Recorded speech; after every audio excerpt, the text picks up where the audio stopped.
आज गणपतीचो दुसरो दिवस म्हणजे सुंदरबी. पावला ऑफिसकडे धावतत, पण मन मात्र घराकडे धावता.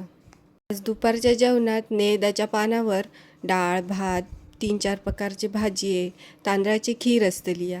आणि मी मात्र भाजी, चपाती आणि फोडणीच्या भातात अडकान गेलंय. असो, संध्याकाळी सुट्टी झाली आणि घराकडे येईलय. फ्रेश झालंय आणि मोदकांच्या तयारीक लागलो. आज आरतीच्या प्रसादाक आपले कोकण स्पेशल उकडीचे मोदक वाटूचे होते, त्याचीच ही तयारी चालू आहे. आरतीच्या टायमापर्यंत आमचे मस्त मोदक पण तयार झाले. तवसं गोलूची घाई चालू झाली. सांगायला लागलो, तुम्ही येता असतं यावा, नाहीतर मी आपलो चाललंय. चप्पल घातल्यान आणि वाटेक लागलो.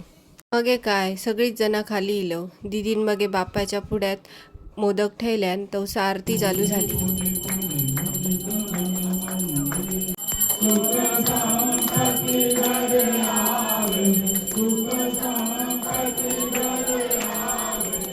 आरती झाली आणि प्रसादात आज खीर, मोदक आणि केळा गावला. थोडे फोटो बिटो काढलं आणि मग घराकडे येलो. मग काय दीदीन लगेच कामाक लायल्यान. मोदकांचा थोडासा पीठ उरला तांदळाचा, तर कडक झालेला, त्यात एका असं मळून मळून मस्त असं मऊशीर गोळो करून दिले. मग दीदीन त्याचे लगेच भाकरे थापूक घेतल्यान.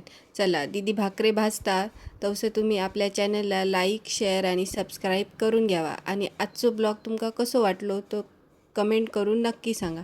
भेटू आता पुढच्या एका नवीन व्हिडिओमध्ये. तोपर्यंत काळजी घ्या.